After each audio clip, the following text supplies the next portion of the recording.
वर्षी श्राद्ध करत आहोत. शेलार परिवाराला धन्यवाद आहे की आई वडिलांचा आशीर्वाद मिळवण्याचा योग्य मार्ग त्यांनी निवडला.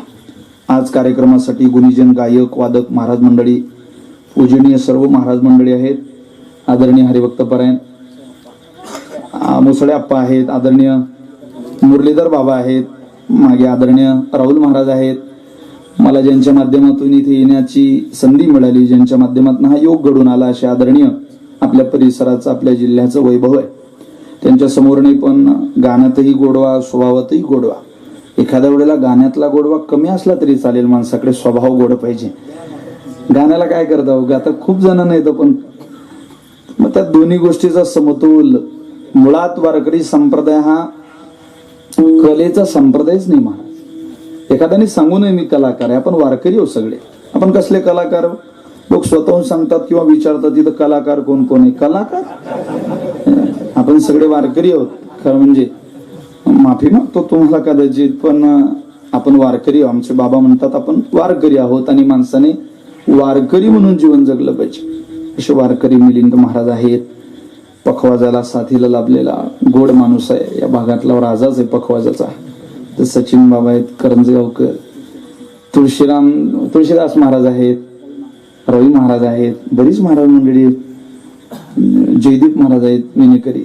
बघावर तरुण पण कसं शोभा देतात, धोतरात, पेट्यात. तरुणांनी आदर्श घ्यावा महाराज.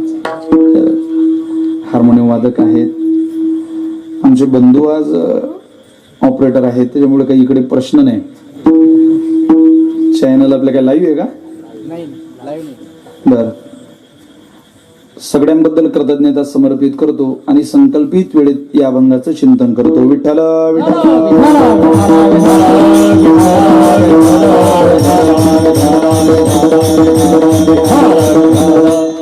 जगद्गुरु तुकोबा यांचा 4 चरणाचा अभंग मी आपल्या समोर म्हटलाय, ठेवलाय. हा अभंग लवकर तुकोबा यांच्या गाथ्यात दिसत नाही. का दिसत नाही? नाहीच येतो गाथ्यात. तू म्हणाल तू काय माथ्यातून काढला बाबा. जे अभंग गाथ्यात नाहीत असे सुद्धा तुकोबा यांचे अनेक अभंग आहे. बिकाबा अनेक अभंग आहे. उरले ते शेवटी लावी तुका. मी या अभंगावरती वक्तेबाबांचं कीर्तन ऐकलंय. या अभंगावरती दत्तूजी महाराज बरबगावकरांचं कीर्तन ऐकलंय. या अभंगावरती मी स्वतः सांगतोय, मी ऐकलेले, म्हणजे याच्या आधी कोणी केले असतील. या अभंगावरती मी स्वतः स्वानंद सुखनिवासी सद्गुरु सखाराम महाराज इलोरेकर फळावरच्या 3 कीर्तनकारांची कीर्तन ऐकलेली आहे. या अभंगावरती मी ज्यांच्याकडे राहिला आहे असे गुरुवारी हरणे बाबांचं कीर्तन सुद्धा मी ऐकले. वक्ते बाबा म्हणायचे, लेखो हो, हा नाही तो नाही म्हणता म्हणता हजारो अभंग गाळ केले आपण तुकोबारांचे. अरे माझ्या तुकोबारांचा अभंग कसा आहे किंवा हा महाराजांचाच आहे का हे जर तपासून पाहायचं असेल तर बाबांनी युक्ती सांगितली. एक ज्ञानोबारींची ओवी घ्यायची, एकनाथी भागवतातली एक ओवी घ्यायची आणि श्रीमद भगवद्गीतेतला एक श्लोक घ्यायचा. ओवी, नाथ महाराजांची ओवी आणि श्लोक या तिघीचं समीकरण जर तुकोबारांच्या अभंगाला जुळत असलं तर महाराजांचा अभंग आहे. कारण तुकोबाराय स्वतःच मत कधी मांडत नाही. पुढे गेले त्यांचा शोधित मार्ग, पुढे गेले त्यांचा शोधित मार्ग, पुढे गेले त्यांचा शोधित मार्ग, पुढे गेले त्यांचा शोधित मार्ग. चला जाऊ माग घेत आम्ही, घेत आम्ही. चला जाऊ माग घेत आम्ही, घेत आम्ही. चला जाऊ माग घेत आम्ही, घेत आम्ही. चला जाऊ माग घेत आम्ही, घेत आम्ही. पुढे गेले त्यांचा शोधित मार्ग, पुढे गेले त्यांचा शोधित मार्ग, पुढे गेले त्यांचा शोधित मार्ग, पुढे गेले त्यांचा शोधित मार्ग. मोरया मोरया गणपती बाप्पा मोरया, पुढे गेले त्यांचा शोधित मार्ग, पुढे गेले त्यांचा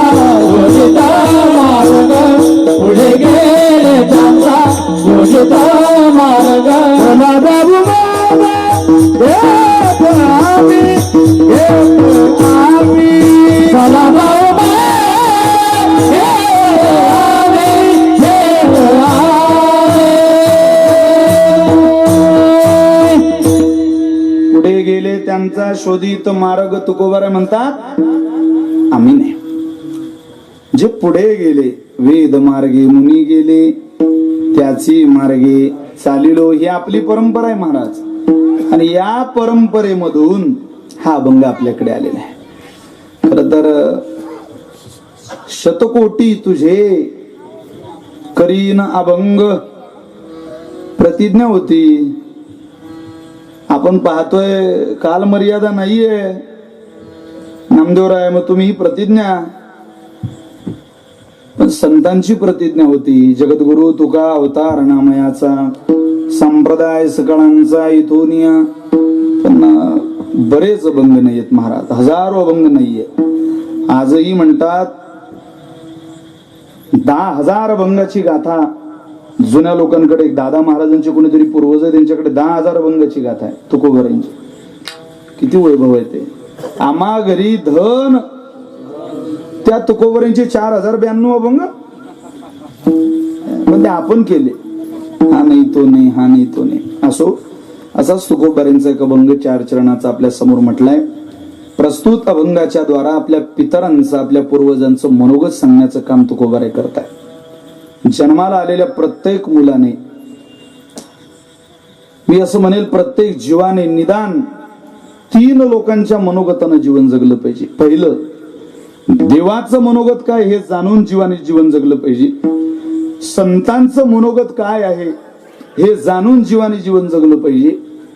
आणि ज्यांनी जन्माला घातलं त्या आई वडिलांचं मनोगत काय आहे हे जाणून जीवाने जीवन जगलं पाहिजे. विठ्ठल विठ्ठल.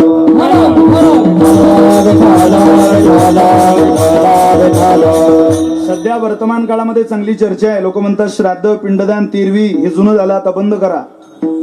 ज्या लोकांचं पुस्तकी ज्ञान वाढलं त्यांच्या फार चांगल्या चर्चा आहे.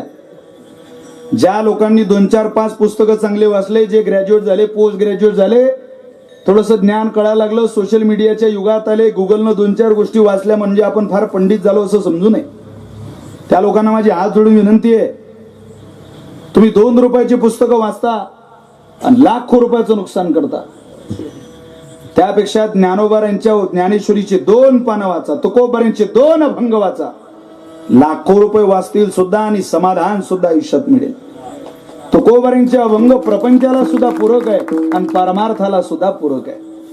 प्रातस्मरणीय वैकुंठवासी गुलेबाबा म्हणायचे, ज्याला आपला प्रपंच सुधारावा वाटतो त्यानं ज्ञानोबारांच्या ज्ञानेश्वरीतले दृष्टांत वाचले तरी कल्याण होतं. आणि ज्याला आपला परमार्थ सुधारावा वाटतो त्यानं ज्ञानोबारांच्या ज्ञानेश्वरीतल्या सिद्धांताचा विचार केला तरी जीवाचं कल्याण होतं. देवाचं, साधूचं आणि आई वडिलांचं मनोगत आपण जाणून आपलं जीवन जगलं पाहिजे. लोक श्राद्ध जुनं झालं म्हणतात, पिंडदान जुनं झालं म्हणतात. हे जुनं नाही महाराज, हे आपल्या 16 संस्कारांपैकी दिलेलं कर्म आहे. काही नित्य कर्म आहेत, षटकर्म आणि दिने दिने स्नान संध्या जपोष्टैव. आपण जे नित्य करतो ते सगळ्यांना ज्ञात आहे, माहिती आहे. 6 कर्म आहेत. दिने दिने त्याला नित्य कर्म म्हणतात. पण काही नैमित्तिक कारणानं आलेली आपल्या समोरची कर्म आहेत. सोम सूर्यादी ग्रहणे एवोनी करती पारवणी की माता पितर मरणे अंकित जे दिवस. ज्या दिवशी आपल्या आई वडिलांनी देह ठेवला तो दिवस कोणता आहे हे मला असं वाटतं माहिती असलं पाहिजे. मी तरुण मुलांना सांगेल, अख्ख्या गावाचे वाढदिवस साजरे जरूर करा. तुम्ही पाठही ठेवता येते, साजरे केलेही पाहिजे. आपले ते सबंगडी आहेत, प्रेमळ आहेत. पण जसा मित्राचा वाढदिवस आपल्याला सांगता येतो, माफी मागून बोलतो, आपल्या बायकोचा, आपल्या सालीचा वाढदिवस आपल्याला जितक्या प्रेमानं सांगता येतो ना, तेवढीच प्रेमाने आपल्या आजोबांची मृत्यूची तिथी सुद्धा आपल्याला सांगता आली पाहिजे. तर त्या घरातल्या प्रॉपर्टीवरती जीवन जगण्याचा आपला अधिकार आहे. तुम्ही म्हणाल काय विशाल महाराज तुम्हाला बोलावलं म्हणून काही बोलायचं. हा मुक्ताबाई भडावरचा कीर्तनकार आहे. जे संत सांगतात ते सांगेल तुम्हाला. नाथ महाराज बोलतात, पिता स्वयंमेव नारायण, माता प्रत्यक्ष लक्ष्मी आपण, ऐसे भावी ज्याचे सुपुत्र जाणतो एक. नाथ महाराज म्हणतात, नुसता बापाच्या इस्टेटीवरती जगतो ते पोरग नाही, ते भाडेकरू आहे. असे लयच भाडेकरू आहे जगात. त्या भाडेकरूने असं समजून हे घर आपलं आहे, ना इलाजाने तुला दिलंय, हो काढून देता येत नाही. सुरुवातीला वाटत होतं भाडेकरू चांगला आहे, स्वच्छता ठेवेल, पण तू इतकी घाण करून ठेवली त्या घरात. असं वाटतं खाली ठेवलं असतं घर तर बरं झालं असतं. अशा बऱ्याच बापांना वाटतंय. सुपुत्र जाण, ज्याला आई वडिलांची तिथी माहिती नाही ते म्हणतात आई वडिलांची कृपा आहे. का रे भल्या माणसा, सांगता येईल का रे तुझे आई वडील कधी गेले काय? आठवतो का तो काळ तुला? निदान 86 वेळा तरी आपल्याकडून वडिलांचं श्राद्ध घडावं म्हणतात. किती वेळेला ऐकताय तुम्ही? 86 वेळेला. शक्य नाही महाराज घडणं एवढं. मग पर्याय आहे त्याला. निदान वर्षातून 3 वेळा तरी आपल्याला आपल्या बापाची आठवण यावी. निदान 3 वेळा. कधी कधी यावी. पहिलं वर्षी श्राद्ध एक, दुसरी अक्षय तृतीया, आणि तिसरा येणाऱ्या पितृपक्षामध्ये जो आपल्याला 15वाळा मिळालेला आहे त्या पितृपक्षात 3 वेळेला तरी बापाच्या नावाने घागर भरण्याचं सौभाग्य लेकराला मिळालं पाहिजे. मुलाच्या जीवनामध्ये बापाचं श्राद्ध कर्म करण्याची जर संधी येत असेल तर हा भला मोठा पर्वकाळ आहे. हो, आणि ते केलं पाहिजे. जगाच्या मालकाच्या सेवेचं जे पुण्य आहे त्या आई वडिलांच्या सेवे नाही महाराज. काय सांगता भाईगावकर? अरे जगाचा मालक तुम्हाला मला डोळ्याने दिसतोय, याला कारण एकमेव आहे, ती म्हणजे आई वडिलांची भक्त पुंडलिकाने केलेली सेवा. महाराजांचं एक वचन आहे, पितृसेवा पुण्य लाभले निदान, पितृसेवा पुण्य लाभले निदान, ब्रह्म सनातन अंग संग ब्रह्म सनातन, पितृसेवा पुण्य लाभले निदान, पितृसेवा पुण्य लाभले निदान, ब्रह्म सनातन ब्रह्म सनातन.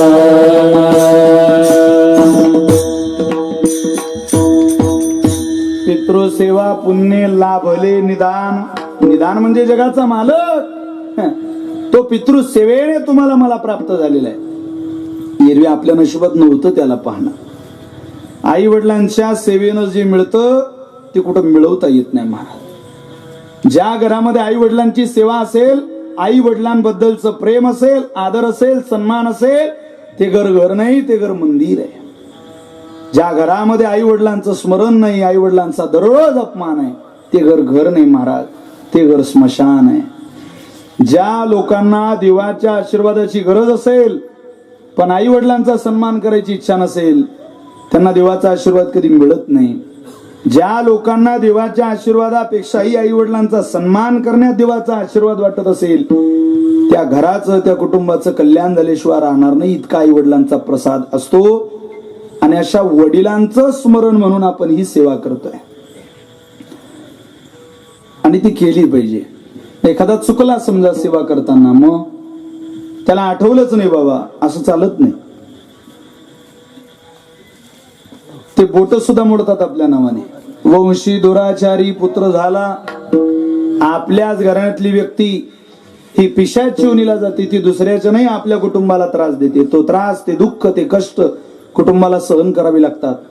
मी सांगेल, हजारो लाखो रुपये लोक नारायण नागबली करता खर्च करताय. लाखो रुपये.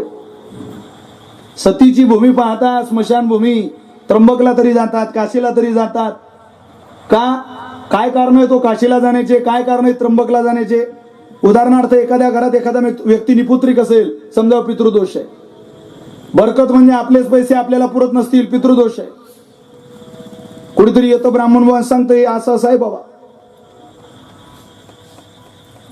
मध्यंतरी घरातला एखादा मनुष्य वेड्यासारखा करत असेल, पितृदोष आहे.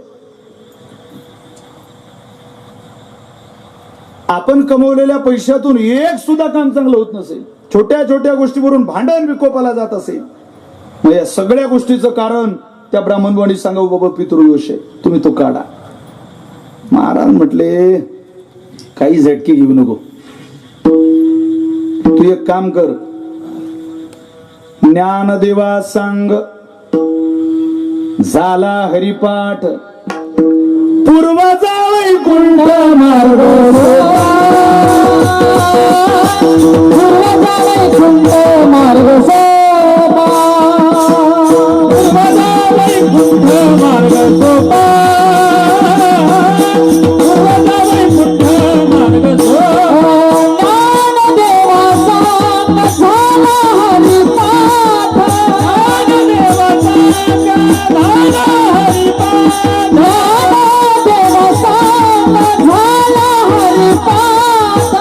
ज्ञानदेवाचा झाला हरिपाठ. पूर्वजा वैकुंठ मार्ग सोपा, पूर्वजा वैकुंठ मार्ग सोपा, पूर्वजा वैकुंठ मार्ग सोपा, पूर्वजा वैकुंठ मार्ग सोपा. सोनेच्या हातात हरिपट्ट्या, सासूने मागे म्हणा. सगळ्या लेकरांना घेऊन म्हणा. बघा घरातलं वातावरण कसं. परमार्थ परमार्थ म्हणजे काय हो? माणसाने स्वतःचा दर्जा सोडून नम्रतेनं लीनतेनं ज्ञानोबाऱ्यांना हाती घेणं म्हणजे परमार्थ आहे. हे सगळं वजा करावं काही दिवस. 2 वर्ष ज्या लोकांनी वजा केलं ते जीवन जगताय आज तुम्ही आणि मी. भाग्य आहे ना आपलं, आपण जिवंत इतक्या महामारीत सुद्धा. मग आठवण ठेवा ना देवाची. दिला या काळी अवकाश, किती संधी दिली परमेश्वराने तुम्हाला आणि मला. कीर्तन खरं तर जाणाऱ्या करता नसतंच महाराज, हे तुमच्या माझ्या करताच असतं. पण आपलं भान नाही अजून तिथे. आपल्याला असं वाटतं आपण तिथंच आहे अजून. सब कुछ है मेरे पास, कुछ नहीं तेरे पास. काय लेखा आपल्याजवळ. अरे ज्या वेळेला वेळ येते काही नाही, हे तर देवानं दिलेलं आहे. मी सांगत होतो 3 लोकांच्या उपकाराने आपल्याला सगळं वैभव जर मिळालं तर त्या 3 लोकांच्या मनोगतात जीवन जगलं पाहिजे. कोणाचंही मनोगत पूर्ण करण्याच्या नादाला लागू नका. अहो ज्यांचे मनोगत आपण पूर्ण करतोय ते अंतकाळामध्ये आपल्याला परमार्थ सुद्धा करू देत नाही. ज्या माणसाला खाली टाकलं त्याची जवळ लोक जाताना विचारतो, काका मला ओळखलं? तुला ओळखून काय कल्याण होणार आहे आता त्याचं? त्याला ओळखायला पाहिजे होतं, त्याचं नाव घेऊ दिलं नाही तू. पोरगी ते पुण्यावरून, तात्या मी सोनी पुण्याहून आली. बोलता येत नाही पण मनातल्या मनात म्हणत असेल तो, सोने 3 लाख हुंडा दिला होता बाई तुझ्या लग्नाला, त्याच्यामुळे मी 2 वर्ष लवकर चाललो. जावई आल्यावर काय म्हणतो शिव माणूस, तो जावई येतो पुढे, नमस्कार 2 दिवसाची सुट्टी टाकून आलो. काय उपकार केले, 2 दिवसाची सुट्टी टाकून आला. तो म्हणत असेल तो सासरा, तूच होता रे बहादर तो घेणारा. तुझा बाप नाही आला का? तो तर इतका रुसून फुगून बसला होता मंडपात. लक्षात ठेवा, आता हे नाटक पोरांच्या बापांनी बंद केले म्हणा जरा. आता नाही, आता लोक म्हणतात फक्त पोरगी द्या. तो काळ होता महाराज. 1980 मध्ये लोकांनी रेडिओ दिले पोरीच्या बापांनी, 90 मध्ये सायकली दिल्या, 2000 मध्ये मोटरसायकली दिल्या, पार 2010 पर्यंत चाललं ते मोटरसायकलचं 4 व्हीलरवर आलं. अशी मॅन ऑफ दी मॅच सारखी गाडी लावायची मंडपात. ही माझ्या नवरदेवाला दिली, माझ्या जावयाला दिली.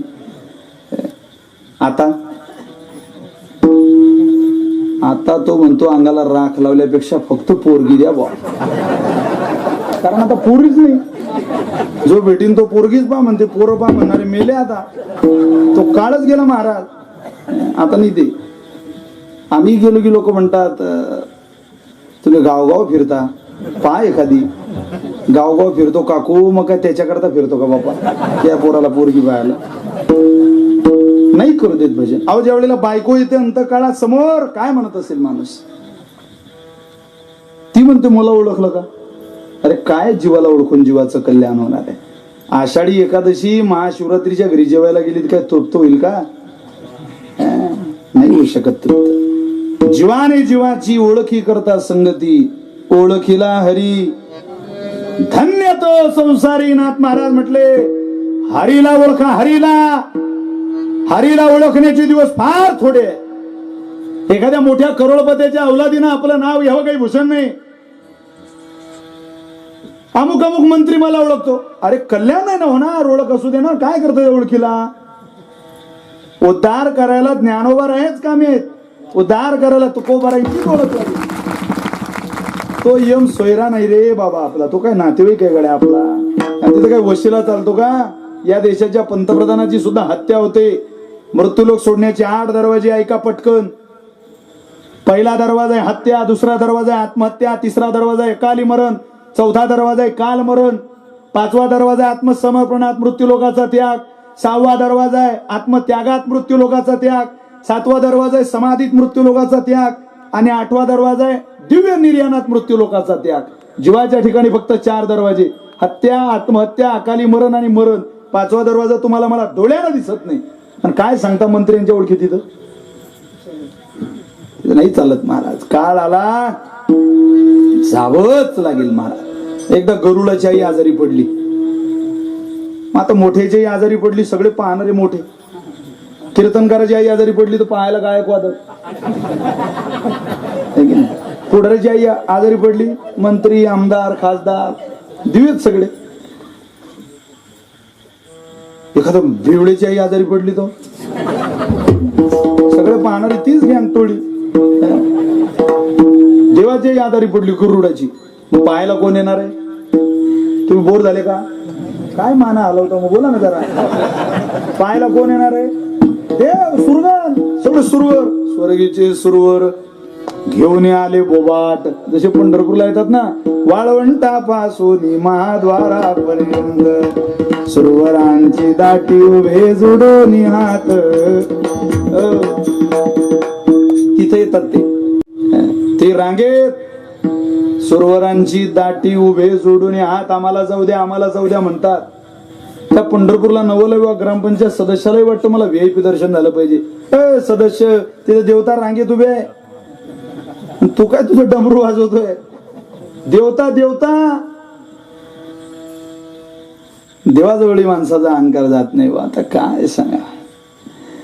बरे बाबा असे पाहायचे पांडुरंगाकडे ध्यान लावून. ध्याना आले जे हास्यवदन, त्यातो निसांडो निवदन. केवळ हास्याचे करावे ध्यान, हास्या माझी मन घालून या. काही काल राहतो ना मरणाचा असं म्हणतात, त्यावेळेला माणसाचा सगळा अहंकार गलित गातर होतो. काहीच काळ राहतो काही. तेव्हा त्याला हवं हवं वाटतं कोण? ज्यानं जन्माला घातलंय तो. त्यानं जन्माला घातलं ना तो. तुम्ही साधा आजारी पडा, खरं सांगा आजारपणात आपली माणसं आपल्या जवळ हवी वाटतात की नाही? ताप जरी आला तरी आई जवळ हवी वाटते. आपण म्हणतो आपलं लेकरू तरी आपल्या जवळ आहे की नाही? साहजिक आहे. म्हणजे दुःखाच्या कालावधीत भावनिक सुरक्षतेची अत्यंत गरज माणसाला असते. तसं अंत काळामध्ये ज्यानं पाठवलंय मला इथं, मी त्याची काही सेवा करू शकलो नाही म्हणून तो माणसाला हवा हवा वाटतो. तेव्हा तो येत नाही महाराज. तो डोळ्यानं सुद्धा दिसत नाही. पण तो यावा असं वाटत असेल तो आयुष्य ज्ञानोबा तुकोबा यांच्या संगतीत घालवावं लागतं, आहे की नाही? चला. गरुडाची आई आजारी पडली, पाहायला सगळे देवी देवता. मग आता गरुड महाराज ड्युटीवरून आले की आईला विचारायचे, आई कोण आलं होतं आज? आई सांगायची. आई म्हणले, बाबा आज तो इंद्र आले होते, आज तो चंद्र आले होते, आज तो ब्रह्मदेव आले होते. दररोज नवीन नवीन देवता यायच्या. आज तर भगवान शिव आले होते, साक्षात भगवान आले होते. बरं बरं बरं. एक दिवस आले व गरुड महाराज. आईला विचारता, आई कोण आलं होतं आज? आज तर यम आला होता म्हणे. भाऊ यम? तो तर रिकामा चक्कर मारत नाही, तो कोणाच्या घरी रिकामा जात नाही. आई आपल्या घरी कसा आला? काय म्हटला ग? म्हटला नाही रे काही. मग बघत होता म्हणे माझ्याकडे, बोलला नाही, काही बोलला नाही. बघून काय करत होता? हसत होता म्हणे. बैस. विदर्भाच्या भाषेत सांगू का? उचलली बुडी खांद्यावर. विदर्भात शब्द आहे. म्हातारी घेतली व गरुडानं आणि गंधमादन नावाच्या पर्वताच्या बाहेर 1000 किलोमीटरवरती गुफा आहे, त्या गुफेत उतरवलं तिला. नुसती आई खाली ठेवली गरुडानं. पुढे यम हजर. या का म्हणे, कालही आलते तुम्ही घरी? आलो होतो म्हणे, आताही आले. कालही हसून राहिले होते. हो म्हणे आताही हसताय. हसतोय म्हणे बुवा. काय कारण? काल हसण्याचं कारण वेगळं होतं म्हणे गड्या गरुडा, आणि आज हसायचं कारण वेगळं आहे.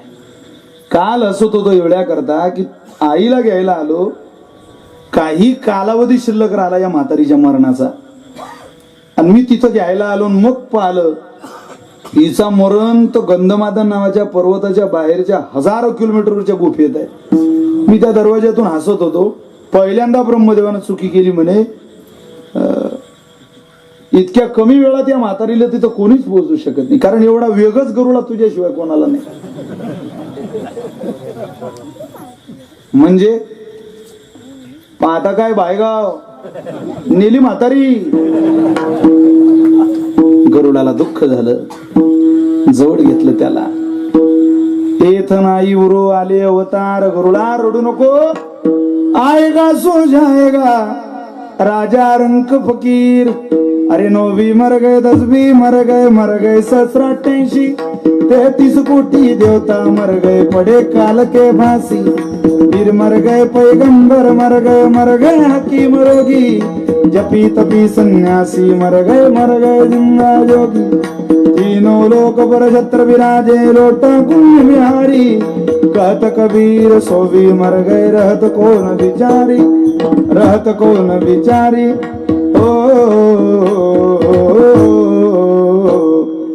यम का अजब तड़ाका वे, लड़का तू क्या जाने वे. यम का अजब तड़ाका वे, लड़का तू क्या जाने वे. यम का अजब तड़ाका वे, लड़का तू क्या जाने वे. यम का अजब तड़ाका वे, लड़का तू क्या जाने वे. लड़का तू क्या जाने वे, लड़का तू क्या जाने वे. लड़का तू क्या जाने वे, लड़का तू क्या जाने वे. यम का अजब तड़ाका वे, लड़का तू क्या जाने वे. यम का अजब तड़ाका वे, लड़का तू क्या जाने वे.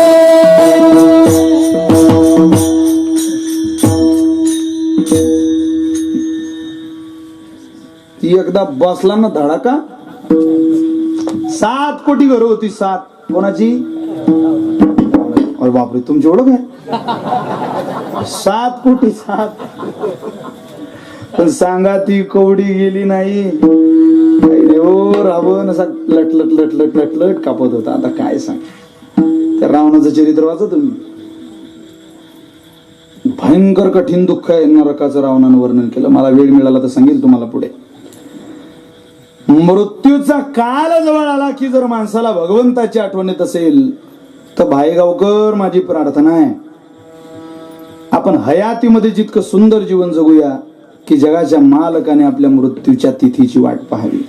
मरण म्हणजे काय हो? एक दिवस हा कपडा बदलायचा आहे.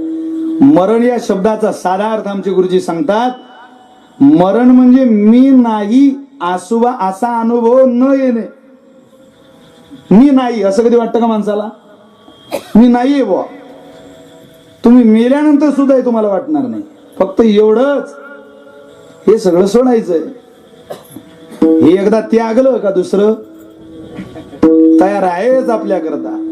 तर प्रारब्ध क्रियमान संचित याच्या आधारावरती गणित ठरलेलं आहे. मग जर जायचं या दरवाजातूनच आहे प्रत्येकाला, तर सगळ्यांचं मनोगत जे जाणून आपण आपल्या जीवनाचा प्रवास जर शोधला तर मला असं वाटतं या जीवनाचं कल्याण होईल. काय मनोगत आहे बोला महाराज? मनोगत करताय 10:30 झाले. काय मनोगत आहे? देवाचं मनोगत वेगळंय, साधूचं मनोगत वेगळंय, संतांचं मनोगत वेगळंय. देवाचं मनोगत आपण जाणू नये.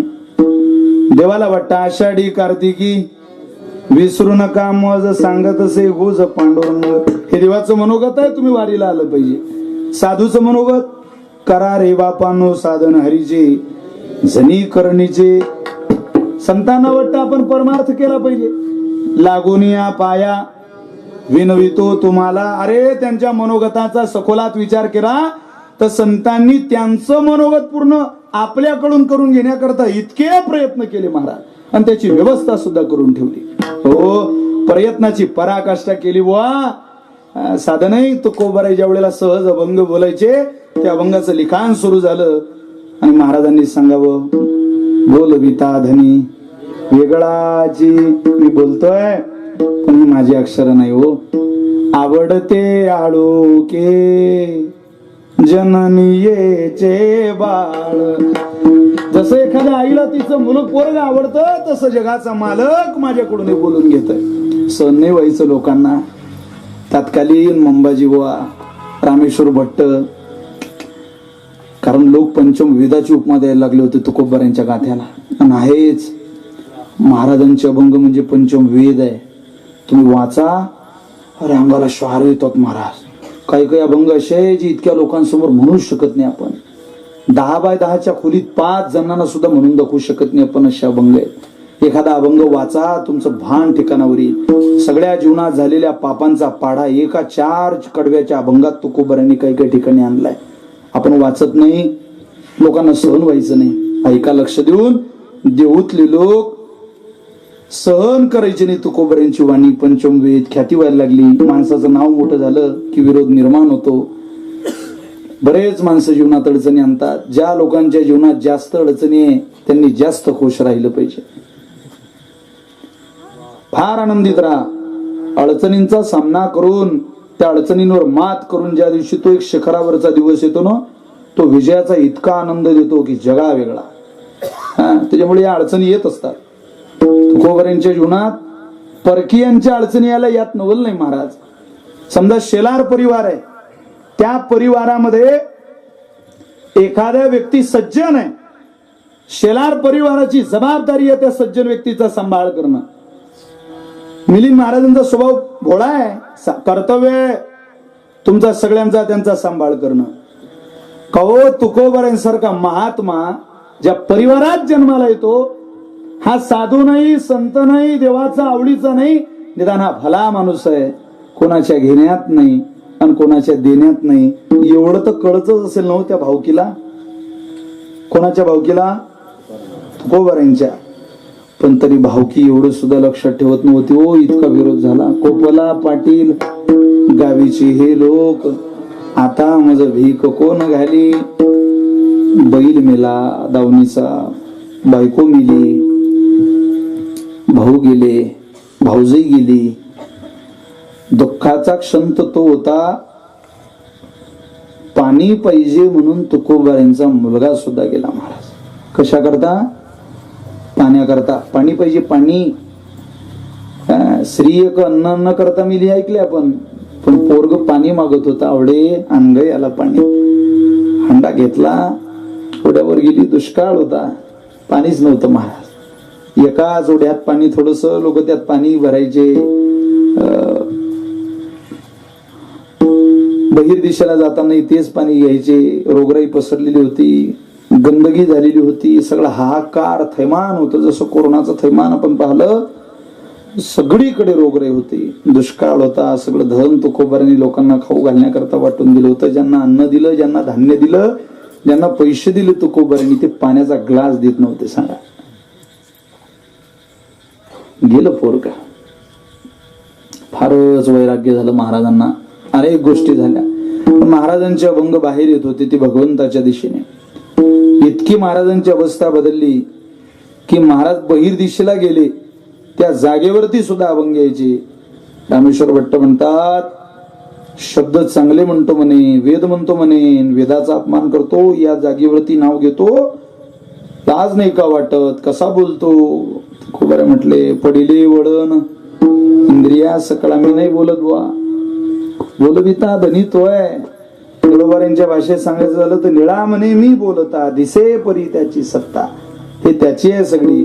माझी माझ झाली आना बरवाचा,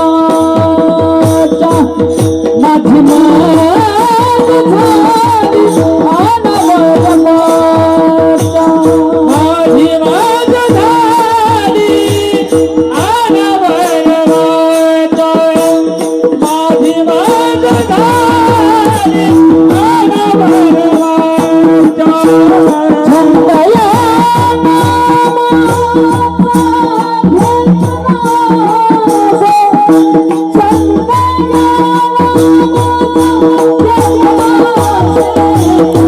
माझी माझ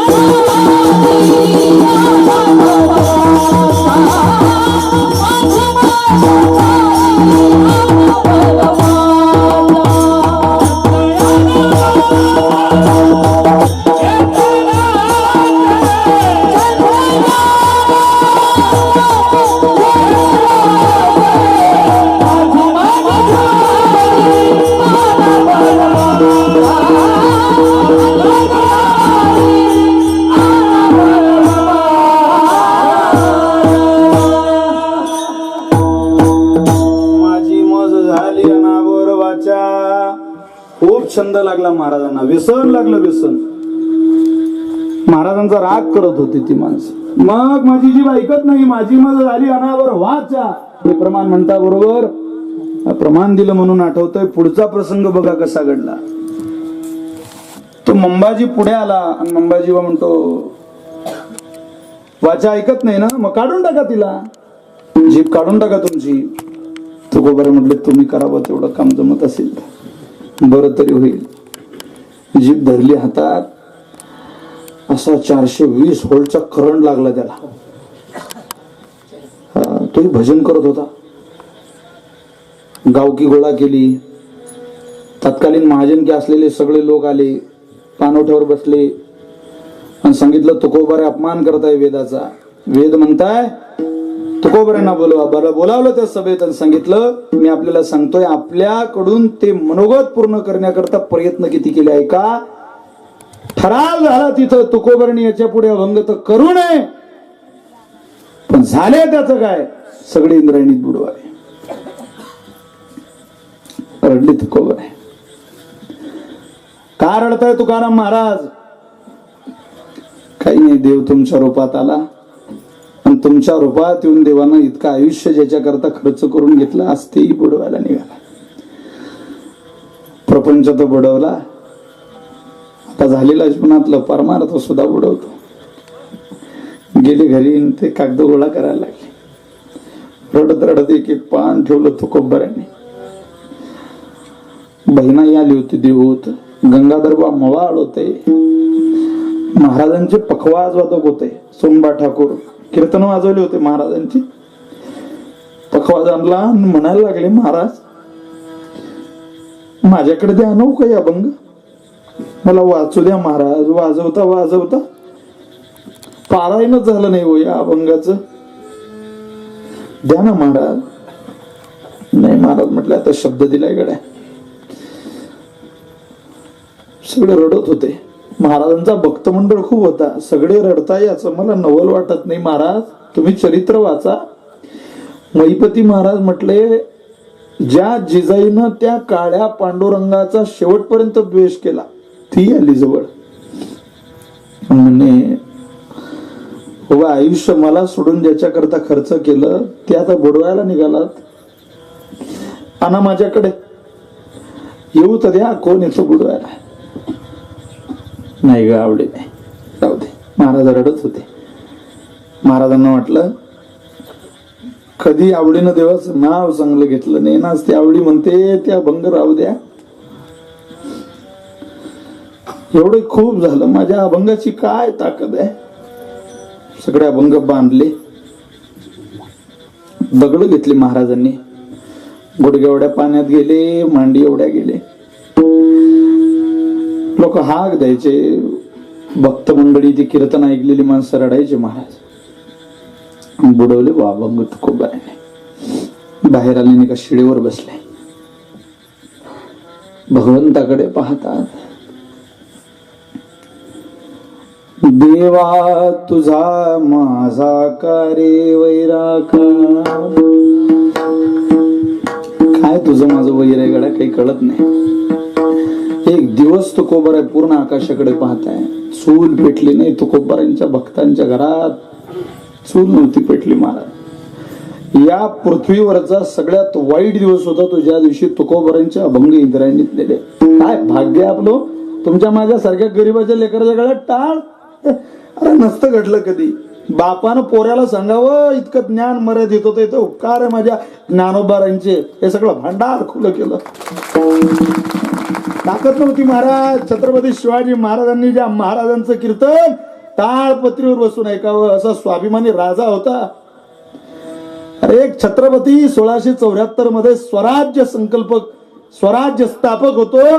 तो तुकोबारांच्या अभंगातून स्वराज्य जर निर्माण होऊ शकतं, काय ताकद असेल त्या अभंगात. ते इंद्रायणीत गेले, अख्खं स्वराज्य, तुमच्या माझ्या लेकरांचं भविष्य बुडवलं होतं त्या दिवशी त्या तत्कालीन लोकांनी इंद्रायणीत.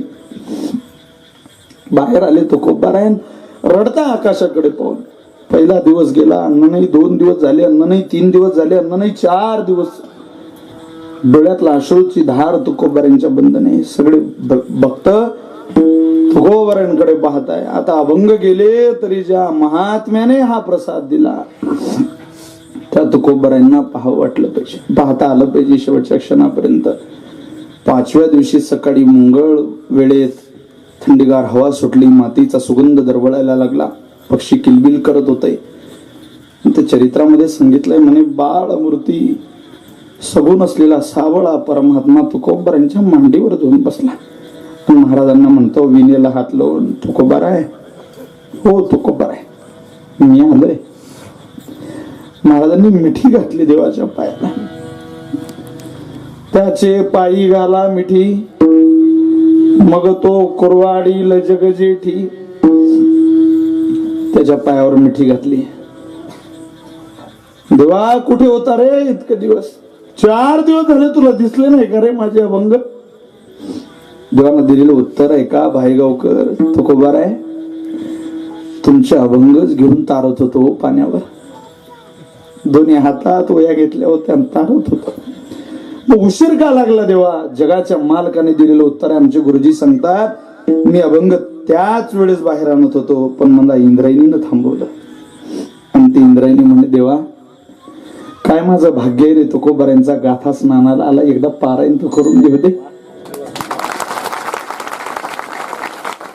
इंद्रायणी पारायण करते, तुकोबारा एकदा इंद्रायणीचं पारायण झालं की तुमचे अभंग बाहेर येतील. उद्या सकाळच्या मुहूर्तावर तुमचे अभंग बाहेर येतील महाराज. पण यावत चंद्र दिवाकर, जोपर्यंत या अवनी तलावर चंद्र सूर्य जिवंत नव्हे नव्हे, जोपर्यंत माझ्या तुकोबारांचे अभंग जिवंत आहे, तोपर्यंत जिथे चंद्र आणि सूर्य जगाला नव्हे या विश्वाला तारक ठरणारे श्री तुकोबारांचे अभंग उद्या जसेच्या तसेच बाहेर येतील, हे माझं वचन आहे. जडी उतगा सहित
बोला जगद्गुरु तुकाराम महाराज की.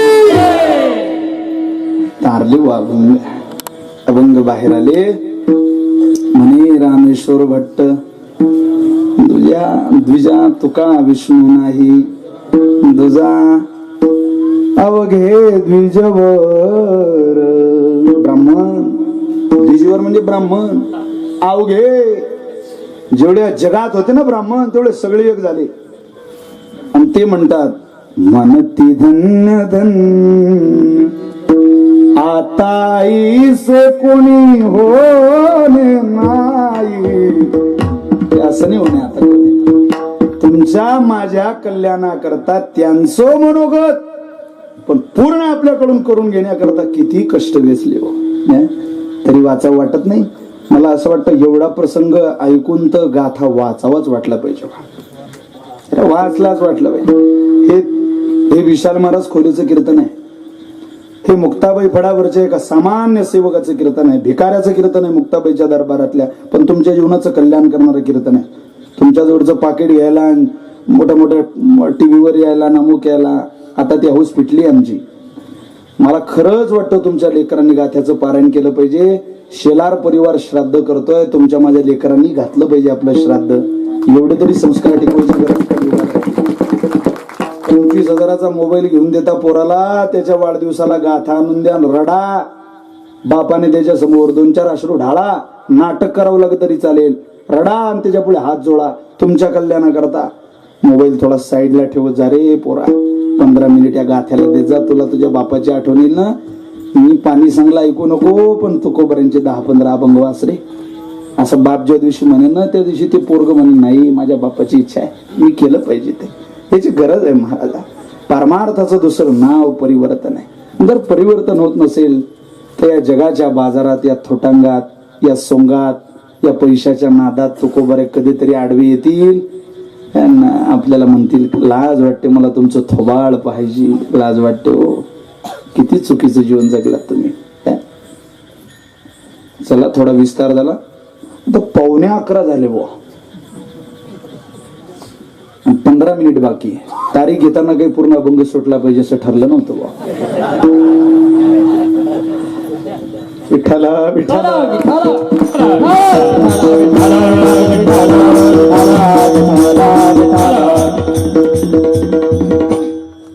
वेळेच्या मर्यादेमध्ये सगळं शक्य नाही, पण तरीही देवाचं मनोगत आपण सांगितलं, संतांचं मनोगत सांगितलं. ते मनोगत पूर्ण करण्याकरता ताकद सुद्धा त्यांनी खर्च केली, याचा विचार आपण केला.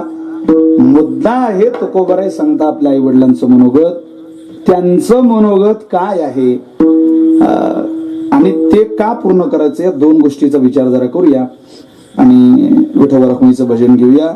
आधी तुकोबाराय तुमच्या आणि माझ्या वाडवडिलांचं मनोगत सांगताय. शेलार परिवार आहे का तुमच्या वडिलांचं मनोगत. तुकोबाराय बोलता अभंगाचं 2रं चरण. स्वर्गीचे पूर्वज इच्छिताती नाद, इच्छिताती नाद, स्वर्गीचे पूर्वज इच्छिताती नाद, इच्छिताती नाद,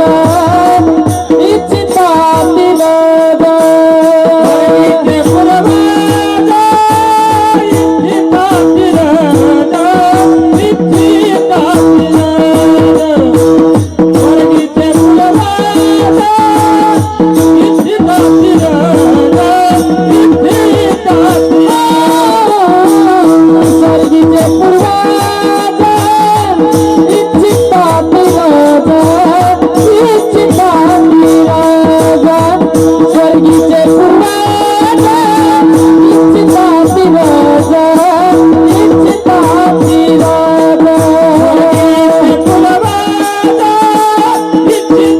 नाद, स्वर्गीचे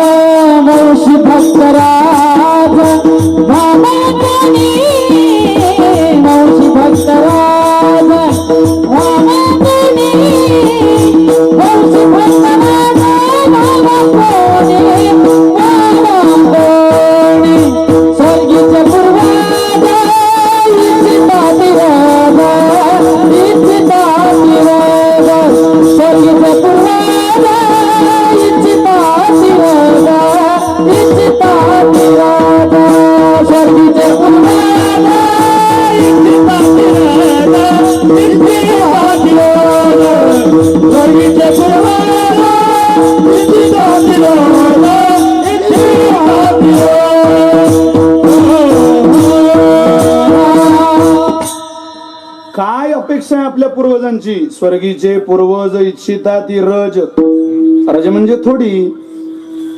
थोडीच अपेक्षा आहे त्यांची. काय वंशी भक्तराज व्हावा कोणी, आपल्या घरामध्ये एखादा सुपुत्र जन्माला यावा ही आपल्या आई वडिलांची इच्छा आहे. का त्यांना कोणी विचारलं, देवाने विचारलं त्यांना तुम्हाला काय पाहिजे, ते म्हणतात धनधान्य नाही, संपत्ती नाही, काहीच नको, फक्त स्वर्गीचे पूर्वज इच्छिता ती रज वंशी भक्तराज व्हावा कोणी. विवाहाचे 2 कारण शास्त्राने सांगितलं. त्यातलं पहिलं कारण सत्प्रजा उत्पन्न करण्याकरता विवाह, आणि दुसरं कारण आहे इंद्रियांचं नियमन होण्याकरता विवाह. पण आपला विवाह झाला की तो सत्प्रजाही उत्पन्न करणारा होत नाही आणि इंद्रियांचं नियमन करणारही होत नाही. अख्खा आयुष्य एकमेकांवर संशय घेण्यात काही काहीचे विवाह निघून जातात. 11 वाजेची लोकलची ट्रेन पकडून घरी येणारा नवरा ते बॅग बिचारा पाठीवर घेत नाही, पोटाला लटकवतो, धावपळीत ट्रेन मध्ये चढतो, इतकी कष्ट करतो, इतकी मेहनत करतो. मुंबई सारख्या मेट्रो शहरामध्ये तुम्ही पहा, 11 वाजेला दरवाजा वाजवतो, घाम पुसत एका हातात रुमाल, दरवाजा उघडणारी ती बायको पुढे येते. 11 वाजेला दरवाजा उघडणाऱ्या बाईनं आपल्या मालकाकडे संशयग्रस्त नजरेने जर पाहिलं तर कितीही लाख रुपये त्या घरामध्ये टाका, तुम्ही कधी सुख राहत नाही. या संशयावनी थोर अनेक पाप नाही, घोर हा विनाशाची वा घोर प्राणी. 8 दिवस माहेरी राहिलेली बायको तिकडून येताना डबाई आपला भरते. हो, माझा मालक उपवाशी असेल, निदान हेच त्याच्या आवडीचं आहे. तिथं जेवते बिचारी, पण जेवताना आपली आठवण येते तिला, आपलाही डबा घेऊन येते ती. आपला डबा घेऊन आली, एका हातात लेकरू आहे. 8 दिवसांनी आली माहेरातून, घ्यायला जाणं झालं नाही आपलं, तीच आली भावाला सोडून मागल्या अर्ध्या रस्त्यात. मग आली, दरवाजा वाजवते. 8 दिवस माहेरी राहिलेल्या बायकोकडे जर मालक संशयाच्या नजरेने पाहत असेल तर मला नाही वाटत त्या घरात कधी सुख नांदतं. नाही असं कधी होत. किती संशय, किती संशय. काय दृष्टी आपली बघण्याची, काय वृत्ती आहे कुठे आपली. कठीण काळामध्ये ज्याची बायको साथ देत असेल, माझं वाक्य लक्षात ठेवा, विशेषतः तरुणांना सांगेल, कठीण काळामध्ये ज्याची पत्नी त्याच्या हातातला हात सोडत नसेल आणि त्याला सहकार्य करत असेल, लक्षात ठेवा मित्रांनो, एक दिवस तिला चांगले दिवस दाखवण्याची जबाबदारी सुद्धा आपली आहे. वाईट काळात सोबत आहे ना, चांगले दिवस दाखवा. अरे मनगटात जोर आहे आपल्या, हिमतीनं जीवन जगा, 40 पर्यंत इतका पैसा कमवा. खुलं सांगतोय, खुलं 40 पर्यंत फुल पैसा कमवायचा. अर्थाला 4 पुरुषार्थ स्थान आहे. मूर्ख लोक ते जे म्हणत असतील पैशाच्या मागे पडतोय, पडायलाच पाहिजे. फक्त एक सांगेल पुन्हा, अनितीनं कमवलेला पैसा खिशात घेऊ नका आणि बेमानी गद्दारी करून श्रीमंत होण्याचे स्वप्न पाहू नका. तुमची मुलंही चांगले निघतील आणि तुमच्या घरात सुद्धा समाधान राहील. संपत्तीमध्ये अनिती नको. नाही, त्या अनितीनं आनंद देत नाही. परविया नारी आणि परधन, काय तुकोबरांची वचन आहेत महाराज. दुसऱ्याची पत्नी आणि दुसऱ्याचं धन कधी आवडलं नाही समजा तर कल्याण झालं जीवाचं. परविया नारी आणि परधन हे नको मनावरी येऊ देऊ, ऐसिया कृपेची बाकी तो करुणा आहे सितुराना उदाराचा, उदाराचा राणा आहे. देवा आम्हाला दुसरं काही नको, मागणं मागितलंय तुकोबरांनी. नरस्तुती आणि कथेचा विकरा ही सुरुवात आहे त्या अभंगाची. हे नको दातारा घडू देऊ, असं आहे. म्हणून मी आपल्याला सांगेन, अख्खं आयुष्य संशय, पण आपल्याला मात्र ते आयुष्य यात वेचायचंय. अहो आपण पहा, साध्या साध्या गोष्टीच्या लोकांची प्रपंचातली भांडणं पाहिली की त्यांचं नवल वाटतं मला. म्हणजे एखादी बाई माहेरी जाते तरी तिचं चित्त कुठे असतं, ती पोहोचली तिकडे तरी याला फोन लावते, हॅलो कुठे आहे, तो म्हणतो मी घरात आहे. ते बाई म्हणते तुमचा काय भरोसा तुम्ही घरात आहे. अरे मी घरातच आहे बुवा, तुला घरात आहे. तुम्ही किचन मध्ये जा, तिथं आपलं मिक्सर आहे ते चालू करा, त्याचा आवाज मला फोन मध्ये ऐकवा, म्हणजे मला कळेल बुवा तुम्ही घरात आहे. हा गेला आणि त्यानं ते मिक्सर चालू केलं, हा ती बाई म्हणे आता तुम्ही ऐकवा घरात. दुसऱ्या दिवशी पण तुम्ही कुठे आहे, म्हणे मी घरी जा.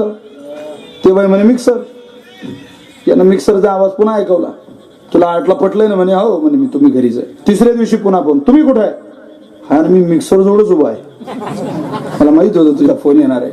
पुन्हा यानं मिक्सर चालू केलं.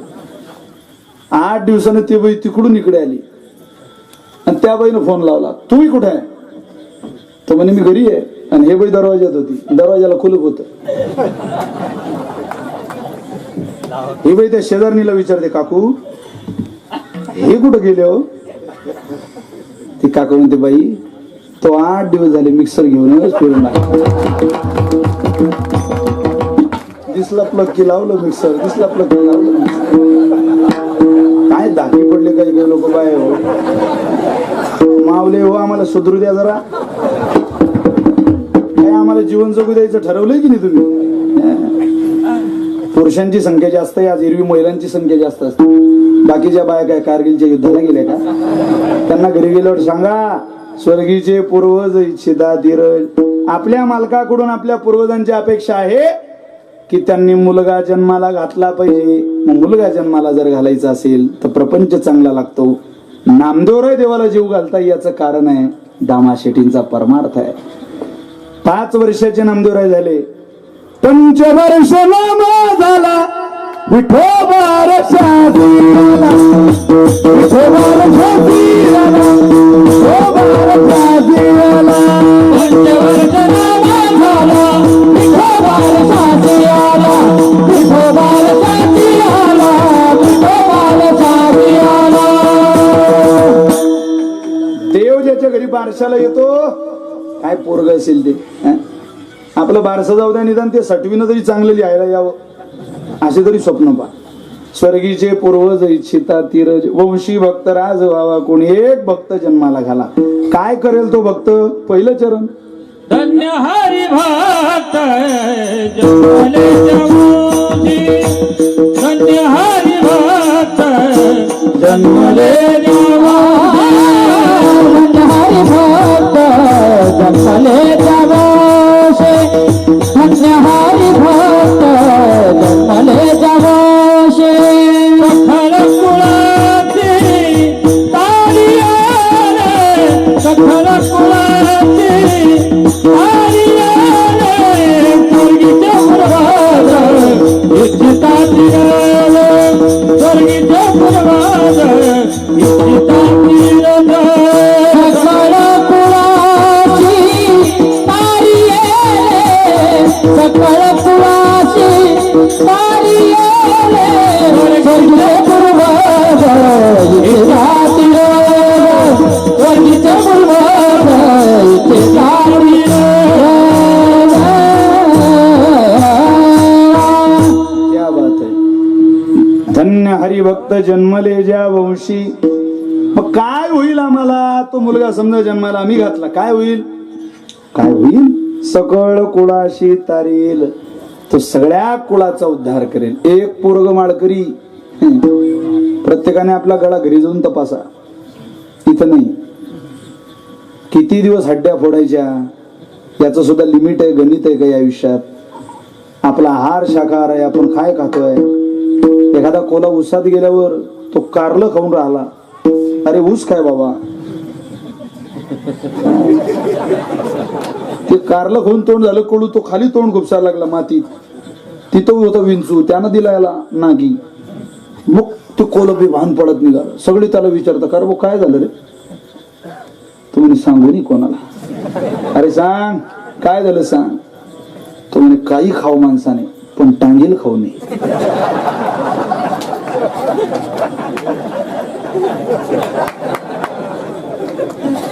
ते टांगेलच असते बुवा, काही खा टांगेल खाऊ नये. गल्लीत फिरणारं कुत्र सुद्धा पट्ट्यानं शोभा देतं राजे. पट्टा बांधलेल्या कुत्र्याला ताकद नाही, कोणी काठी मारेल. ज्या कुत्र्याच्या गळ्यात पट्टा आहे, अरे जगात त्या कुत्र्याला सुद्धा सन्मान आहे. तशी ज्या गळ्यात माळ आहे त्याचा सन्मान करा. हरिभक्ती परलोकी येईल काम. स्वागताला उभे होतात असे माळ घालावं. भूषण आहे आपलं भूषण. तुळशी माळ गळा, गोपी चंदन टिळा. तरुण पोरीच्या गळ्यात माळ दिसली कसा आनंद होतो. वा वा, माझी मुक्ताबाई आहे, पहा तिच्या गळ्यात माळ आहे. अरे ज्याच्या आईच्या गळ्यात माळ आहे, विवाहाच्या अगोदर ज्या पोरगीच्या गळ्यात माळ आहे, काही नाही पाहणार लोक. तुमची पोरगी सावडी असू द्या, ते म्हणतील हेच सून पाहिजे मला. अरे माळकरी पोरगी कोणाला भेटते आताच्या काळात? 10:30-11 पर्यंत जिन्यात मोबाईल घेऊन बसणाऱ्या पोरीला भेटतील. राग येऊ देऊ नका. मला सुद्धा अपेक्षा आहे माझ्या बहिणीने चांगलं वागावं, तशी तुमच्याही पोराला अपेक्षा आहे त्या तुमच्या पोरीनं चांगलं वागावं. हे कीर्तनातून सांगायचं नाही तर काय तमाशाच शिकायला भेटेल का आपल्या पोरीने कसं वागावं? म्हणून सांगतोय तुम्हाला, 11 वाजेपर्यंत ती जिन्यात बसते ना, तिला तुम्ही म्हणाच नको बसू, सकाळी कर अभ्यास. का बसते तू? आम्हाला नाही पाहवत तुझी झोप मोडलेली, म्हणा ना तिला. काय वळ ताकद राहिली नाही हो तरुण पोरी सोबत घरात बोलायची. मी तर म्हणतो तरुणांनो, तुम्हीच इतकी किंमत कमवा गावात की ज्या दिवशी या भायगाव मधला एखादा तरुण जाईल रस्त्याने आणि एखादी पोरगी मोबाईलवर बोलत दिसेल, अरे नातं नाही, पात नाही, जात नाही, धर्म नाही, पंथ नाही, कुठलंही रक्ताचं नातं नाही, पण हा आपल्या गावातला आणि हा शिवजयंतीचा महोत्सव करणारा तरुण आहे, हा गणपती उत्सवात, नवरात्र उत्सवात, चांगल्या कार्यक्रमात सामाजिक दृष्ट्या काम करणारा, राजकारणामध्ये अग्रेसर असलेला माझ्या भायगाव मधला तरुण आहे, तो येता बरोबर त्या पोरगीनं कानाचा मोबाईल पर्स मध्ये ठेवला पाहिजे, तर तरुणपणातलं जगणं आहे. तुला म्हटलंच पाहिजे नाही हा माझा जातीचा भाऊ नाही, पण हा माझं काही वाईट चिंतू शकत नाही इतका विश्वास आपल्या तरुणपणावरती त्या पोरगीला असला पाहिजे. जीवन अजूनही पानटपरीवर उभा राहायचं, गुटखा सोडायचा, मद्यपान करायचं, म्हाताऱ्या लोकांची चेष्टा घ्यायची. आमचे गुरुजी जसं वाक्य वापरतात ते माझ्या तोंडी शोभत नाही, पण सांगतोच. ज्या लोकांना हे सगळं करताना, चेष्टा करताना आज मजा वाटते ना, त्यांची एक दिवस इतके पुठ्ठे जोडतील, भयंकर महाराज. पण मार कोणाला चुकत नाही. यमयातनेचे पितर चिंतिताती निरंतर महाराज म्हणतात, रात्रंदिवस अशी तगमग चालली व त्यांची. ती सोडवायची असेल, भ्रंशी भक्तराज व्हावा कोणी. वाटतं ना तुम्हाला तुमच्या आजोबाचे उपकार आहे की नाही तुमच्यावर?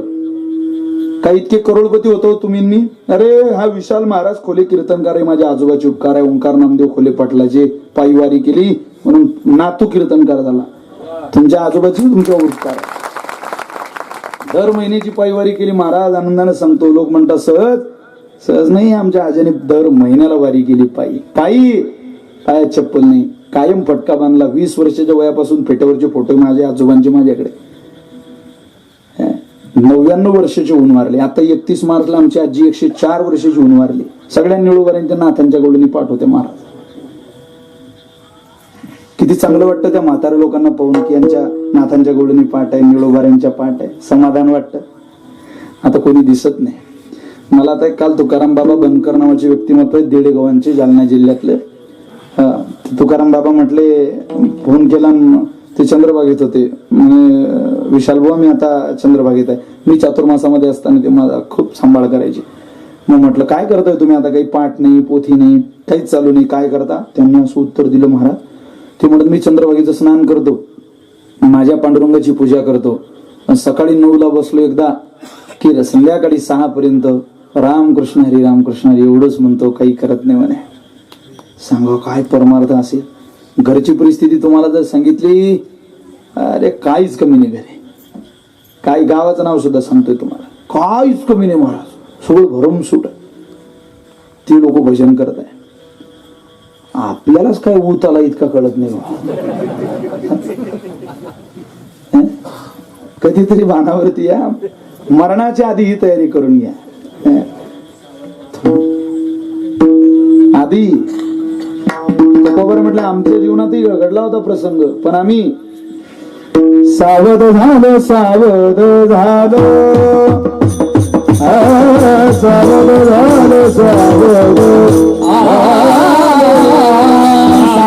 सावध झालो, सावध झालो, सावध झालो, सावध झालो, हरीच्या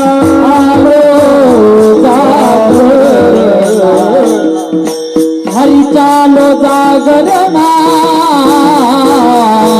सावध झालो, सावध झालो, तेथे वैष्णवांचे हरिचालो जागरणा, हरिचालो जागरणा, तेथे वैष्णवांचे तेथे वैष्णवांचे.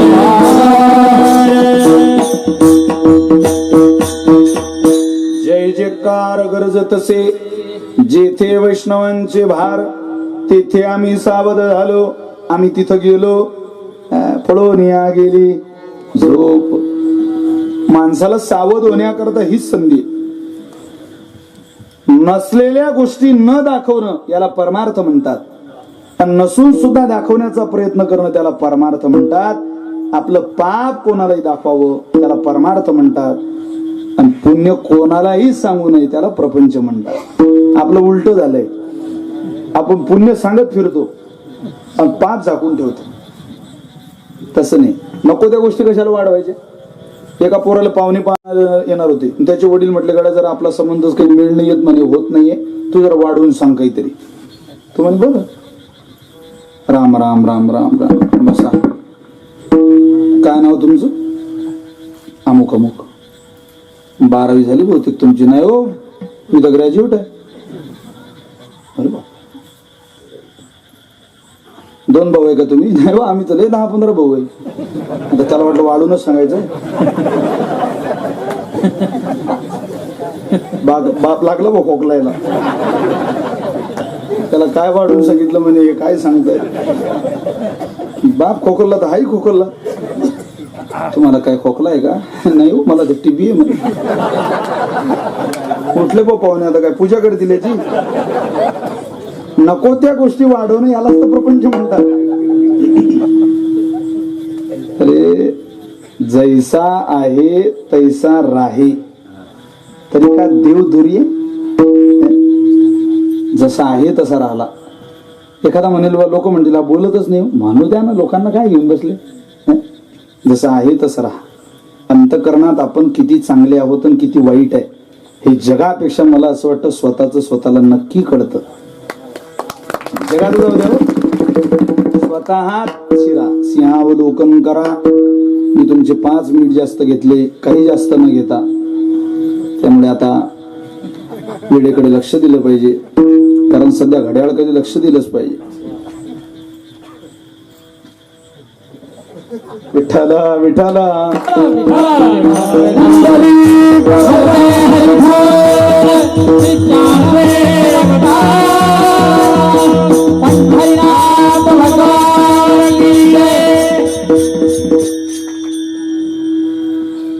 वंशी जर हरिभक्त जन्माला आला तर सकळ कुळासी तारेल, तो कुळाचा उद्धार करेल.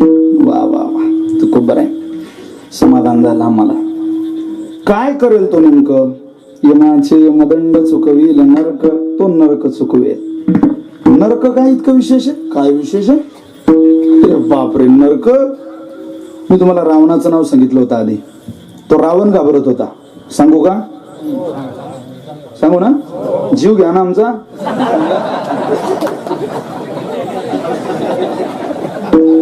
हे तुमचं प्रेम आहे. 11 वाजले तरी तुम्ही म्हणताय सांगा, यालाच तो कीर्तन म्हणताय.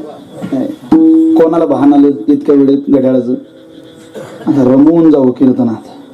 भान रपाव नाठवे भूक तहान का, दीन रजनी हाची दंडा. जसं कीर्तनात माना डोलवताय ना, आता तुम्ही यातले 10-15 तरी फोन करा मला सकाळी आणि म्हणा जरा आमच्या पोराच्या हातात दिली व ज्ञानेश्वरी गाथा. मग बरं, जरा तुम्हाला बरं वाटेल सकाळी. हा अभंग शोधा, कुठेतरी सापडतो का? त्याचा भाव बघा. यांनी म्हटलेले प्रमाण शोधा, कुठेतरी सापडतात का? घालवा ना, एखादा तास तर घालवा चिंतनात. आहे तिथं घालवा. शेतात न्या गाथा. काही पाप नाही होत शेतात गाथा नेल्याने. संताजी जगनाळे महाराज, त्यांचा परमार्थ बघा. सावतामाळी, त्यांचा परमार्थ बघा सावता महाराजांचा. एका बाजूला विळा पडलेला आहे. विळा म्हणजे क्रोध आहे, शस्त्र आहे ते. पण शस्त्राच्या जवळ सुद्धा हरी आहे. कांदा मुळा भाजी अवघी विठा बाई माझी, देव तिथं होता. आपलं चाललंय नुसतं लक्ष्मीच्या आशेने. आपण लक्ष्मीची आराधना करतो. लक्ष्मी लक्ष्मी लक्ष्मी. अरे ऐक, ती कोणाची तरी बायको आहे. इतका नादी लागू नको तिच्या. आणि जगात कोणाच्याच नवऱ्याला बायकोला एकटी सोडावी वाटत नाही महाराज. ती पाहिजे ना. हो मग पाहिजे तर खरंच बा. मग तिच्या नाही, त्याच्या नादी लागा. त्याच्या नादी लागलं समजा, धन्य धन्य ते वैष्णव सदन, धन्य ते वैष्णव सदन.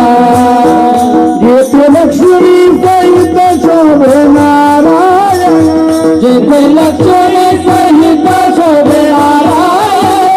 त्या सुखाचा रणे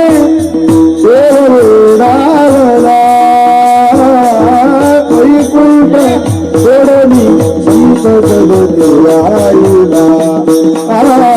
वैकुंठ सोडोनी संत सदनी राहिला. या सुखाचा रे देव वेडावला वैकुंठ सोडोनी संता सदनी राहिला. वैकुंठ सोडोनी संता सदनी राहिला. वेदासी काही कळलेची नाही. काल तो संतांच्या घरात का आला, पंढरीत का आला, तुमच्या माझ्या जवळ का आला, चांगल्या चांगल्यानं कळलं नाही. वेदासी काही कळलेची नाही. शेष शिंगला शेष शिंगला शेष शिंगल्या झाल्या भी सहस्र जिभा जिभा देव का होईतेवरी देव का होईतेवरी उभा उभा देव का होईतेवरी उभा. सखी तुसे सखीशी युगे झाले 28 उभा ऐकिला संतामुखी. अद्यापीवर हिवरा तीर प्रतावरी कर. समशरांची शोभा. अद्यापीवर हिवर प्रतावरी कर हिवरा तीर. तो हरी आला तयाजिया लोभालो भादे का होईतेवरी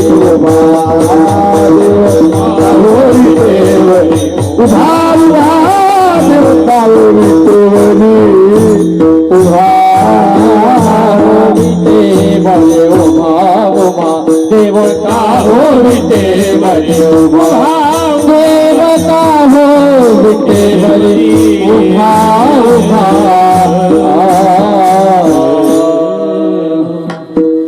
तरी एक तुकडा आठवलंच नाही आपल्याला. समचरणाची शोभा असू द्या.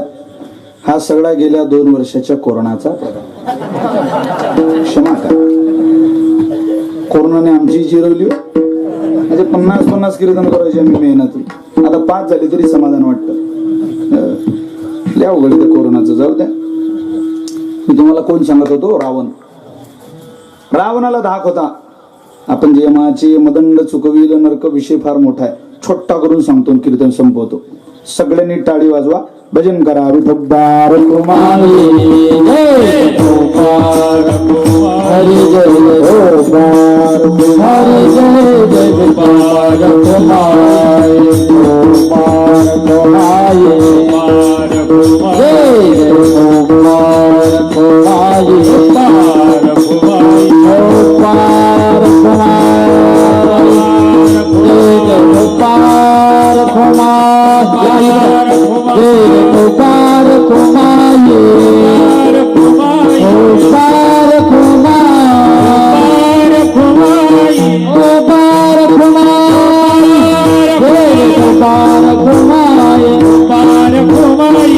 गोपाळ कुमारी गोपाळ कुमारी गोपाळ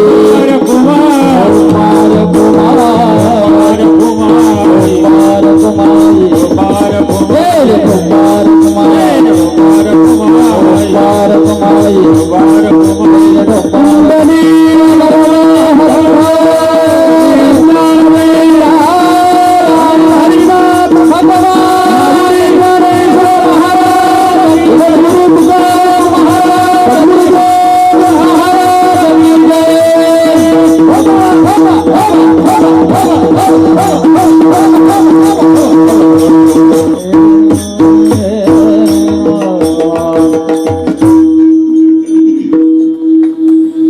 घ्यायच्या.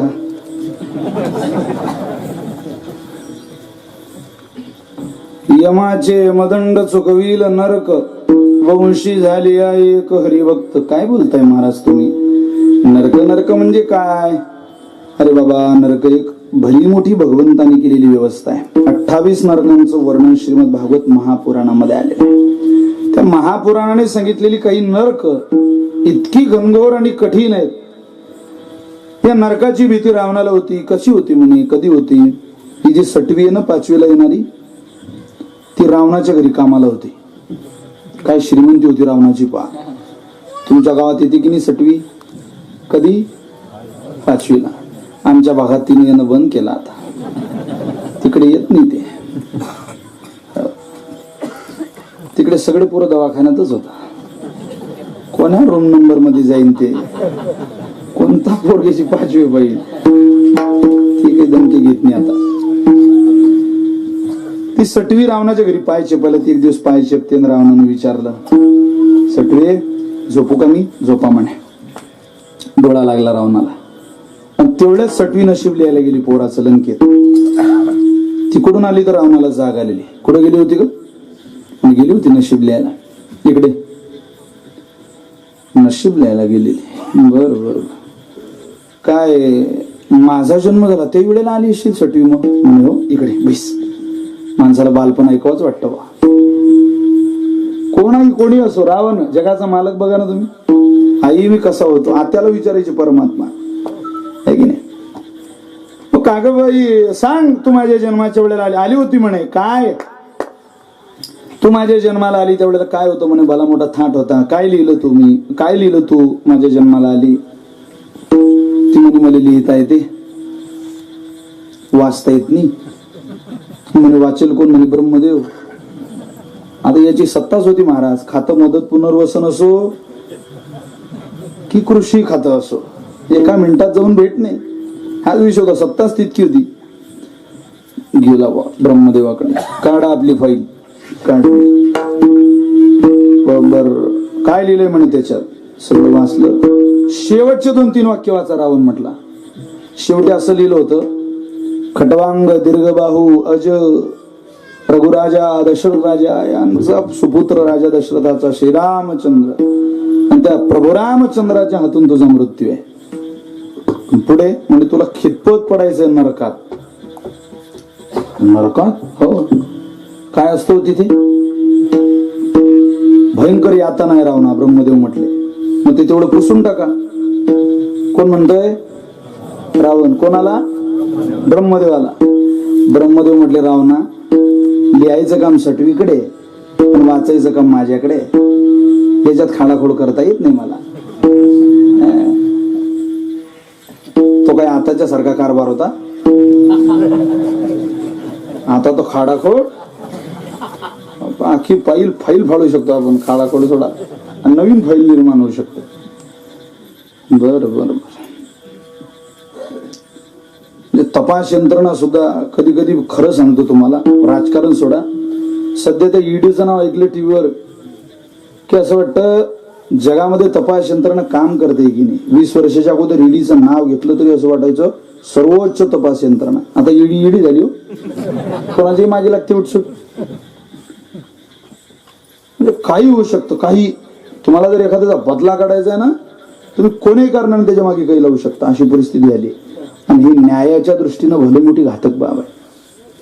उद्या कोणी विश्वास नाही ठेवणार. व येणारा काळ फार घातक आहे. वैर ठीक आहे, अरे पण एखाद्याचं जीवन उद्ध्वस्त होईल इतकं, त्याला पोरबाळ आहे, प्रपंच आहे, त्याला वय आहे प्रत्येकाचं.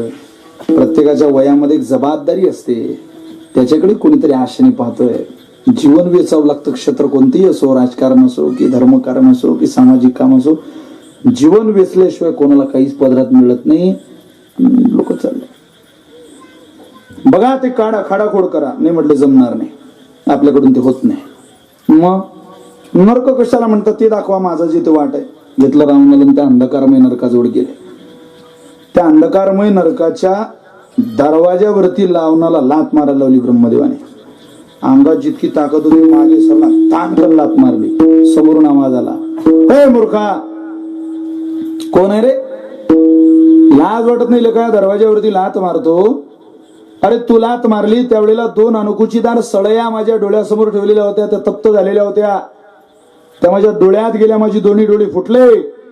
रक्ताच्या धारा वाहत आहे माझ्या अंगावरून. लाल बुंद झालेला साखळदंड आहे तो माझ्या शरीराला आहे. सूर्याच्या किरणातला हजारावा भाग सुद्धा या नरकात नाहीये.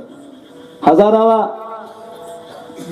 इतका अंधार आहे, खायला काही नाही, घशाला कोरड पडली, यातना आहे. रावणानं ऐकलं बा हे सगळं. तुम्ही ऐकून राहिले ना? रावण म्हणे बापा बापा बापा इतका त्रास का हो, हे तो कठीण आहे. रावणानं हळूच विचारलं, बाबा कधी सुटका आहे हो मग तुमची? त्या आतल्या बाबाने आवाज दिला, कोणीतरी लंकेचा मूर्ख राजा आहे रावण, तो माझ्या जागेवर येईल त्या दिवशी मी घरी जाईल.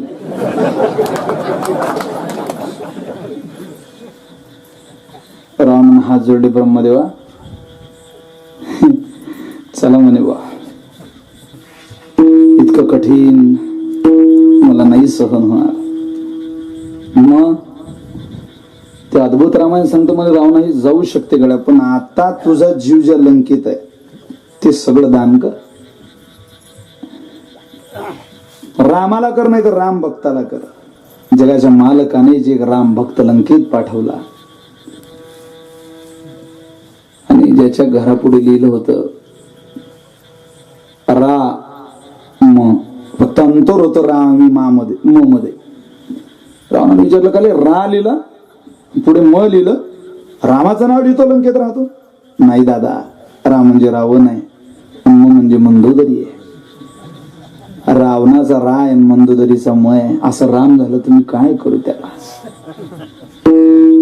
तो काय सांगेल, रावणा ही तुझ्याच उद्धाराची तयारी चालली रे. ते काय आजकालचे भाऊ होते? आजचा भाऊ मोटरसायकल देत नाही मोठ्या भावाने. सक्का भाऊ गावात बोलत नाही, दर महिन्याच्या तारखेला कोर्टात बोलतो. भाई गावकरी दुर्दैव आहे महाराष्ट्राचं. गावात नाही बोलत भाऊ. दोघे कीर्तनात येतात, मागे बसतो एक पुढे बसतो. दोन्ही माळकरी आहे, माना डोलवतात आणि थोड्या हिरभर जागेसाठी प्रॉपर्टीसाठी आयुष्यभर भांडतात. आणि मोठ्याला खाली टाकलं की लहान त्याच्या तोंडापुढे सुद्धा जात नाही. काय काय करता त्याला? सोडून द्यायचं. काही गोष्टी जीवनात सोडल्या पाहिजे. का तुम्ही आले नाही सप्ताला कीर्तनाला? आपलं कुठं नाव होतं का पत्रिकेत? अरे नसेल जागा राहिली गड्या, पत्रिका पॅक असेल बोला, जाऊ दे ना, जाणं कीर्तनाला. काय सोडलं चालतं, काही गोष्टी सोडल्या पाहिजे. सप्ताह आहे तुमच्या गावात, त्यांनी काय आपली तारीख घेतली, तुला काय बाकीचे गाव कमी पडले काय? घरात कीर्तन कर तुझ्या विना घेऊन 12 दिन मुक्ताबाईच्या मंदिरात. सोडलं पाहिजे काही गोष्टी. तिनं मला बोलावलं काय नाही बोलावलं का, अरे टाळ वाजले तरी कोण्या दिशेनं टाळ वाजताय त्या दिशेनं पळत जाणे म्हणजे वारकरी आहे. ते टाळ 13वीचे वाजताय की 1200चे वाजताय याचा विचार त्यांना करू नये.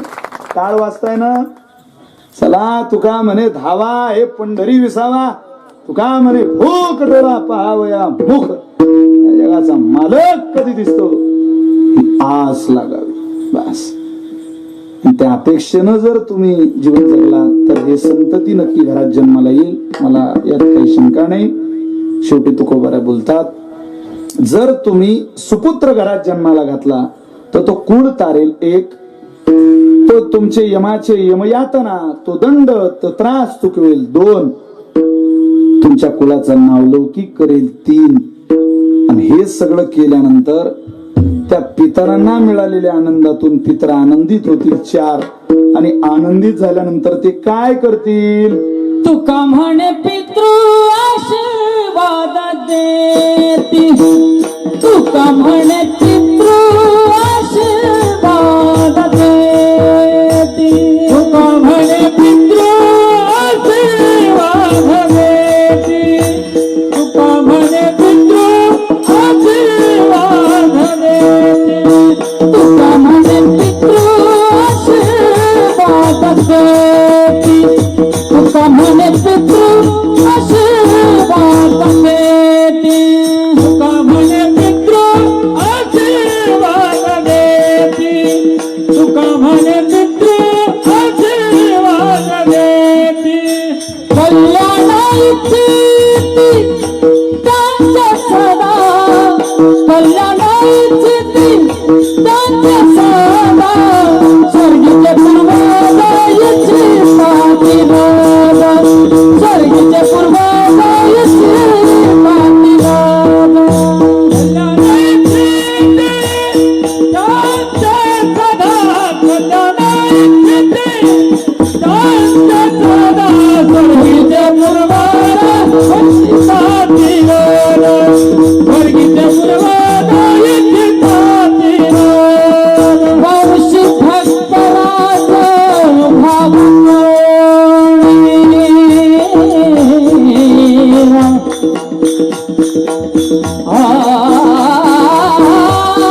भक्तराज भागा गणी